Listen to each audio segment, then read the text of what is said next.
ನಮಸ್ತೆ ಸ್ನೇಹಿತರೆ, ಇವತ್ತು ನಾವು TET ಪರೀಕ್ಷೆಯ ಸಮಾಜ ವಿಜ್ಞಾನದಲ್ಲಿ ವಾಯುಮಂಡಲದ ಬಗ್ಗೆ ತಿಳ್ಕೊಳ್ಳುವ. ಸಮಾಜ ವಿಜ್ಞಾನದಲ್ಲಿ ವಾಯುಮಂಡಲದ ಬಗ್ಗೆ ಪ್ರಶ್ನೆಗಳು ಹೆಚ್ಚಾಗಿ ಬರುವಂತಹ ಪ್ರಶ್ನೆಗಳು ವಾಯುಗೋಳ, ಭೂಮಿಯನ್ನು ಸುತ್ತುವರಿದಿರುವಂತಹ ಅನಿಲಗಳು, ಧೂಳಿನ ಕಣ, ನೀರಾವರಿಯ ತೆಳುವಾದ ಪದರವನ್ನು ವಾಯುಗೋಳ ಅಂತ ಕರೀತೇವೆ. ಈ ಅನಿಲದ ಪದರ ಜೀವಗೋಳವನ್ನು ಬಾಹ್ಯಾಕಾಶದಿಂದ ಪ್ರತ್ಯೇಕಿಸಿ ರಕ್ಷಣೆಯನ್ನು ಕೂಡ ನೀಡಿದೆ. 1000 ಕಿಲೋಮೀಟರ್ ದಪ್ಪ ಇದ್ದು ಎಲ್ಲ ಬಗೆಯ ಜೀವಿಗಳಿಗೆ ಅತ್ಯವಶ್ಯಕ. ಕೆಲವು ಅನಿಲಗಳು ಮಾನವ ಇತರ ಜೀವಿಗಳಿಗೆ ಅತ್ಯವಶ್ಯಕವಾಗಿದೆ. ವಾಯುಮಂಡಲದ ಮುಖ್ಯ ಅನಿಲಗಳು ಅಂತ ಹೇಳಿದರೆ ಅದು ಸಾರಜನಕ 78.8, ಆಮ್ಲಜನಕ 20.9, ಆರ್ಗನ್ 0.93, ಇಂಗಾಲದ ಡೈಆಕ್ಸೈಡ್ 0.03, ಓಝೋನ್ 0.000005. ವಾಯುಮಂಡಲದ ರಚನೆಯ ಬಗ್ಗೆ ತಿಳ್ಕೊಳ್ಳುವ. ವಾಯುಮಂಡಲವನ್ನು 5 ಪದರಗಳಾಗಿ ವಿಂಗಡಿಸಲಾಗಿದೆ. 1. ಪರಿವರ್ತನಾ ಮಂಡಲ, 2ನೇದು ಸಮೋಷ್ಣ ಮಂಡಲ, 3 ಮಧ್ಯಂತರ ಮಂಡಲ, 4 ಉಷ್ಣತಾ ಮಂಡಲ, ಕೊನೆಯದಾಗಿ ಬಾಹ್ಯಮಂಡಲ. ವಾಯುಮಂಡಲದ ಅತ್ಯಂತ ಮೇಲ್ಪದರ ಯಾವುದು ಅಂತ, ಅದು ವಾಯುಮಂಡಲದ ಅತ್ಯಂತ ಮೇಲಿನ ಪದರವೇ ಬಾಹ್ಯಮಂಡಲ ಆಗಿರ್ತದೆ. ಇದು ಅತ್ಯಂತ ಕೆಳಗಿನ ಮಂಡಲ. ಪರಿವರ್ತನಾ ಮಂಡಲ ಎನ್ನುವಂಥದ್ದು ವಾಯುಮಂಡಲದ ಅತ್ಯಂತ ಕೆಳಗಿನ ಪದರ ಪರಿವರ್ತನಾ ಮಂಡಲ. ಮೊದಲನೆಯದು ಬಾಹ್ಯಮಂಡಲ. ಮೊದಲನೆಯ ವಾಯುಮಂಡಲದ ಮೊದಲ ಒಂದು ಪದರ ಬಾಹ್ಯಮಂಡಲ, ಕೊನೆಯ ಪದರ ಪರಿವರ್ತನಾ ಮಂಡಲ. ಬಾಹ್ಯಮಂಡಲ, ಉಷ್ಣತಾ ಮಂಡಲ, ಮಧ್ಯಂತರ ಮಂಡಲ, ಸಮೋಷ್ಣ ಮಂಡಲ, ಆಮೇಲೆ ಪರಿವರ್ತನಾ ಮಂಡಲ. ಈ ಬಾಹ್ಯಮಂಡಲ ವಾಯುಮಂಡಲದ ಮೇಲಿನ ಪದರ ಆಯ್ತಲ್ವಾ, ಪರಿವರ್ತನಾ ಮಂಡಲ ವಾಯುಮಂಡಲದ ಕೆಳಪದರ ಆಯಿತು. ಇನ್ನು ಸಮೋಷ್ಣ ಮಂಡಲದಲ್ಲಿ ಏನಿದೆ, ಸಮೋಷ್ಣ ಮಂಡಲವು ಓಝೋನ್ ಅನಿಲ ಇರುವಂಥದ್ದು ಸಮೋಷ್ಣ ಮಂಡಲದಲ್ಲಿ. ಇನ್ನು ಮಧ್ಯಂತರ ಮಂಡಲ ಮಧ್ಯದಲ್ಲಿರ್ತದೆ. ಇನ್ನು ಉಷ್ಣತಾ ಮಂಡಲದ ಬಗ್ಗೆ ಪ್ರಶ್ನೆಗಳು ಬರುವಾಗ ಅದು ಭೂಮಿಯಿಂದ ಪ್ರಸಾರಗೊಂಡಂತಹ ರೇಡಿಯೋ ತರಂಗಗಳಿದೆಯಲ್ಲ, ಅದನ್ನು ಪುನಃ ಭೂಮಿಗೆ ಕಳಿಸುವಂಥದ್ದು. ಭೂಮಿಯಿಂದ ಪ್ರಸಾರಗೊಂಡಂತಹ ರೇಡಿಯೋ ಕಿರಣಗಳನ್ನು ಪುನಃ ಭೂಮಿಯ ಕಡೆಗೆ ಪ್ರತಿಫಲಿಸುವಂಥದ್ದು ಉಷ್ಣತಾ ಮಂಡಲದಲ್ಲಿ ಬರ್ತದೆ. ಸಮೋಷ್ಣ ಮಂಡಲ ಓಝೋನ್, ಉಷ್ಣತಾ ಮಂಡಲದಲ್ಲಿ ರೇಡಿಯೋ ತರಂಗ. ಇಷ್ಟನ್ನು ನೆನಪಲ್ಲಿಟ್ಕೊಳ್ಳಿ. ಇದರಲ್ಲಿ ತುಂಬ ಪ್ರಶ್ನೆಗಳವರು ಕೇಳಿದ್ದಾರೆ. ಅದರ ಬಗ್ಗೆ ಸ್ವಲ್ಪ ವಿವರಣೆಯನ್ನು ತಿಳ್ಕೊಳ್ಳೋ.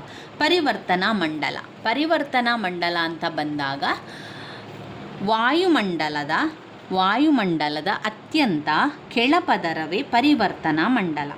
ಸಮಭಾಜಕ ವೃತ್ತದ ಬಳಿ 18 ಕಿಲೋಮೀಟರ್, ಧ್ರುವ ಪ್ರದೇಶದ ಬಳಿ 8 ಕಿಲೋಮೀಟರ್ ಎತ್ತರದವರೆಗೆ ಕಂಡುಬರುತ್ತದೆ.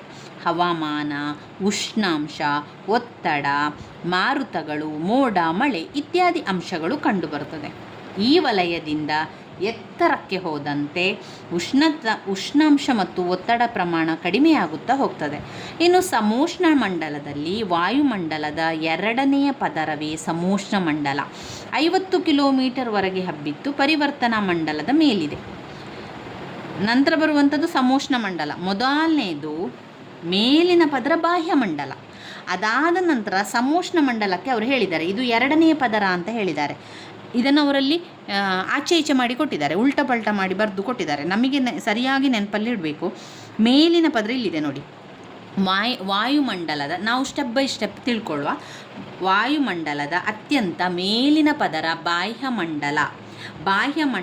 ಈ ಪದರದಲ್ಲಿ ವಾಯುಮಂಡಲ ಘಟಕಾಂಶಗಳು ವಿರಳವಾಗಿದ್ದು ಒತ್ತಡ ಅತ್ಯಂತ ಕಡಿಮೆ ಇರ್ತದೆ. ಇದು ಮೊದಲನೆಯ ಪದರ. 2ನೆಯ ಪದರ ಅವರೇ ಕೊಟ್ಟಿದ್ದಾರೆ ನೋಡಿ, ಸಮೋಷ್ಣ ಮಂಡಲ ಎನ್ನುವಂಥದ್ದು ವಾಯುಮಂಡಲದ 2ನೆಯ ಪದರ ಆಗಿರ್ತದೆ. 50 ಕಿಲೋಮೀಟರ್ವರೆಗೆ ಹಬ್ಬಿ ಪರಿವರ್ತನಾ ಮಂಡಲದ ಮೇಲಿದೆ. ಇದರಲ್ಲಿ ಓಝೋನ್ ಅನಿಲ ಇರ್ತದೆ. ನೀವು ಅದನ್ನು ನೆನಪಲ್ಲಿಡ್ಕೊಳ್ಳಿ. ಸಮೋಷ್ಣ ಮಂಡಲ ಎನ್ನುವಂಥದ್ದು ಓಝೋನ್ ಅನಿಲ. ಇದು ಸೂರ್ಯನಿಂದ ಬರುವಂತಹ ಅತಿ ನೇರಳೆ ಕಿರಣಗಳನ್ನು ಹೀರಿಕೊಂಡು ಭೂಮಿಯ ಮೇಲಿನ ಎಲ್ಲ ರಾಶಿಗಳನ್ನು ರಕ್ಷಿಸುತ್ತದೆ. ಈ ಪದರ ಸಮೋಷ್ಣ ಮಂಡಲ ಮೋಡ ಮತ್ತು ಹವಾಮಾನದಿಂದ ಮುಕ್ತ ಆಗಿದ್ದು ಜೆಟ್ ವಿಮಾನಗಳು ಹಾರಾಡಲು ಸೂಕ್ತವಾಗಿದೆ. ಅದು ನೆನಪಲ್ಲಿ ಇಟ್ಕೊಳ್ಳಿ. ಯಾವ ಜೆಟ್ ವಿಮಾನಗಳು ಹಾರಾಡಲಿಕ್ಕೆ ಯಾವುದು ಸೂಕ್ತವಾಗಿದೆ? ಅದು ಸಮೋಷ್ಣ ಮಂಡಲ. ಸಮೋಷ್ಣ ಮಂಡಲದಲ್ಲಿ ಜೆಟ್ ವಿಮಾನಗಳು ಹಾರಾಡಲಿಕ್ಕೆ ಸೂಕ್ತವಾಗಿದೆ. ಇನ್ನು ನಡುವಿನದು 3ನೇ ಮಂಡಲ, ಅದು ಮಧ್ಯಂತರ ಮಂಡಲ. ಮಧ್ಯಂತರ ಮಂಡಲದಲ್ಲಿ ಸಮೋಷ್ಣ ಮಂಡಲ ಮೇಲಿದ್ದು ಸುಮಾರು 80 ಕಿಲೋಮೀಟರ್ ಎತ್ತರವಿರುವ ವಿಸ್ತರಿಸಿದೆ. ಈ ವಲಯದಲ್ಲಿ ಎತ್ತರಕ್ಕೆ ಹೋದಂತೆ ಉಷ್ಣಾಂಶ ಕಡಿಮೆಯಾಗುತ್ತದೆ. ಅತಿ ಶೀತ ಉಷ್ಣಾಂಶ ಮಧ್ಯಂತರ ಮಂಡಲದಲ್ಲಿದೆ.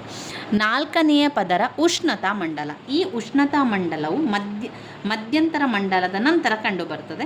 ಇಲ್ಲಿ ಏನಾಗಿದೆ ಅಂತ ಹೇಳಿದರೆ, ಭೂಮಿಯಿಂದ ಪ್ರಸಾರಗೊಂಡಂತಹ ರೇಡಿಯೋ ತರಂಗಗಳನ್ನು ಪುನಃ ಭೂಮಿಗೆ ಕಡೆಗೆ ಪ್ರತಿಫಲಿಸ್ತದೆ. ಇದು ಉಷ್ಣತಾ ಮಂಡಲ. ಇದು ವಾಯುಗೋಳದಲ್ಲಿ ನಿಮಗೆ ಗೊತ್ತಿರಬೇಕಾಗಿರುವಂಥದ್ದು ವಾಯುಮಂಡಲದ ರಚನೆಯ ಬಗ್ಗೆ. ವಾಯುಗೋಳದಲ್ಲಿ ವಾಯುಮಂಡಲದ ರಚನೆಯ ಬಗ್ಗೆ ನಿಮಗೆ ಗೊತ್ತಿರಬೇಕು. ಮತ್ತೊಮ್ಮೆ ನಾನು ಹೇಳ್ತಾ ಹೋಗ್ತೇನೆ. ವಾಯುಮಂಡಲದ ರಚನೆಯಲ್ಲಿ ನಾವು ಸ್ಟೆಪ್ ಬೈ ಸ್ಟೆಪ್ ಒಂದರಿಂದ ಅದರ ಪದರವನ್ನು ಹೇಳ್ತಾ ಹೋಗ್ತೇನೆ. ಬಾಹ್ಯಮಂಡಲ, ಸಮೋಷ್ಣ ಮಂಡಲ, ಮಧ್ಯಂತರ ಮಂಡಲ, ಉಷ್ಣತಾ ಮಂಡಲ, ಪರಿವರ್ತನಾ ಮಂಡಲ. ವಾಯುಮಂಡಲದ ಅತ್ಯಂತ ಮೇಲಿನ ಪದರ ಬಾಹ್ಯಮಂಡಲ, ಅತ್ಯಂತ ಕೆಳಪದರ ಪರಿವರ್ತನಾ ಮಂಡಲ. ವಾಯುಮಂಡಲದ 2ನೆಯ ಪದರ ಸಮೋಷ್ಣ ಮಂಡಲ. ಸಮೋಷ್ಣ ಮಂಡಲದಲ್ಲಿ ಓಝೋನ್ ಅನಿಲ ಇರುವಂಥದ್ದು. ಸಮೋಷ್ಣ ಮಂಡಲದಲ್ಲಿ ಇಲ್ಲಿ ಜೆಟ್ ವಿಮಾನಗಳೆಲ್ಲ ಹೋಗಲಿಕ್ಕೆ ಇದು ತುಂಬಾ ಸಹಕಾರಿಯಾಗಿರುವಂತಹ ಜಾಗ. ಮಧ್ಯಂತರ ಮಂಡಲ, ಅದಾದ ಮೇಲೆ ಉಷ್ಣತಾ ಮಂಡಲ. ಉಷ್ಣತಾ ಮಂಡಲವು ಇಲ್ಲಿ ಭೂಮಿಯಿಂದ ಬಂದಂತಹ ರೇಡಿಯೋ ಕಿರಣಗಳು, ರೇಡಿಯೋ ತರಂಗಗಳನ್ನು ಇದು ಪುನಃ ಭೂಮಿಗೆ ಕಳಿಸುವಂಥದ್ದು ಉಷ್ಣತಾ ಮಂಡಲ. ಕೊನೆಯದಾದ ಪದರ ಅದು ಪರಿವರ್ತನಾ ಮಂಡಲ. ಇದು ಇವೆಷ್ಟು ವಾಯುಮಂಡಲದ ರಚನೆಯಲ್ಲಿ ನಮಗೆ ಗೊತ್ತಿರಬೇಕಾಗಿರುವಂಥ ವಿಚಾರ. ಇನ್ನು ಜಲಗೋಳ ಅಂತ ಬಂದಾಗ ಭೂಮಿಯನ್ನು ಸಾಮಾನ್ಯವಾಗಿ ನೀಲಿ ಗ್ರಹ ಅಥವಾ ಜಲವೃತ್ತ ಗ್ರಹ ಅಂತ ಕರೀತಾರೆ. ಯಾಕಂದರೆ ನಮ್ಮ ಒಂದು ಭೂಮಿ ಹೆಚ್ಚು ಕಡಿಮೆ ಇದ್ದು ನೀರಿನ ಭಾಗ ಹೆಚ್ಚಿರುವುದರಿಂದ.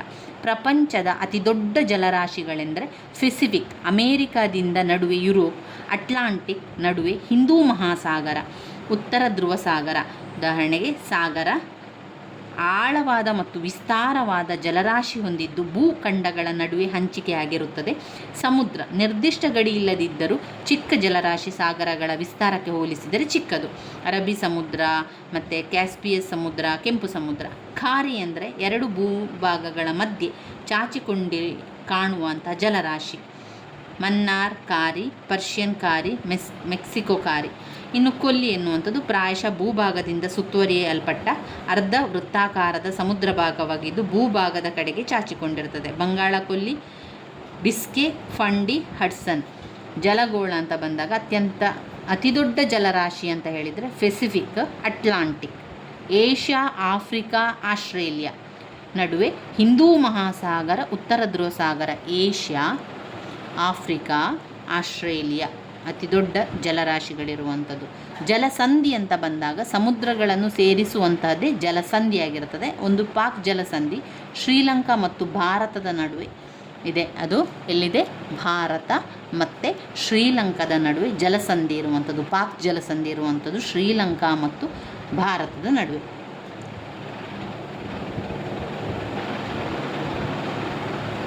ಭೂಸಂಧಿ ಅಥವಾ ಭೂಕಂಠ ಒಂದು ಕಿರಿದಾದ ಭೂಭಾಗ ದೊಡ್ಡ ಭೂರಾಶಿಗಳನ್ನು ಸಂಪರ್ಕಿಸುವುದು. ಇವು ಸಾಗರ ಕಾಲುವೆಗಳನ್ನು ನಿರ್ಮಿಸಲು ಬಹುಮುಖ್ಯ ಸ್ಥಾನವಾಗಿದೆ. ಸುಯೇಜ್ ಕಾಲುವೆ ಇರುವಂಥದ್ದು ಏಷ್ಯಾ ಮತ್ತು ಆಫ್ರಿಕಾದಲ್ಲಿ. ಪನಾಮಾ ಕಾಲುವೆ ದಕ್ಷಿಣ ಅಮೇರಿಕಾ ಮತ್ತು ಉತ್ತರ ಅಮೇರಿಕಾ. ಪನಾಮಾ ಕಾಲುವೆ, ಸುಯೇಜ್ ಕಾಲುವೆ ಏಷ್ಯಾ ಮತ್ತು ಆಫ್ರಿಕಾ. ಸಾಗರದ ತಳ ಭೂ ಸ್ವರೂಪ. ಸಾಗರದ ತಳದಲ್ಲಿ 4 ಭಾಗಗಳನ್ನು ವಿಂಗಡಿಸಬಹುದು. ಖಂಡಾವರಣ ಪ್ರದೇಶ, ಖಂಡಾವರಣ ಇಳಿಜಾರು, ಆಳ ಸಾಗರ ಮೈದಾನ, ಸಾಗರ ತಗ್ಗು ಮತ್ತು ಪ್ರಪಾತ. ಈ ರೀತಿಯಾಗಿ ಕಾಣ್ಬೋದು. ಇದರಲ್ಲಿ ನೀವು ವಾಯುಮಂಡಲದ ರಚನೆಯ ಬಗ್ಗೆ ಸರಿಯಾಗಿ ನೆನಪಲ್ಲಿಟ್ಕೊಳ್ಳಿ. ವಾಯುಗೋಳದಲ್ಲಿ ವಾಯುಮಂಡಲದ ರಚನೆಯ ಬಗ್ಗೆ ಗೊತ್ತಿರಬೇಕು. ನನ್ನ ವೀಡಿಯೋಸ್ ಎಲ್ಲ ನಿಮಗೆ ಇಷ್ಟ ಆಗಿದ್ದರೆ ಲೈಕ್ ಕೊಡಿ, ಶೇರ್ ಮಾಡಿ, ಸಬ್ಸ್ಕ್ರೈಬ್ ಮಾಡಲಿಕ್ಕೆ ಮರಿಬೇಡಿ. ಧನ್ಯವಾದಗಳು.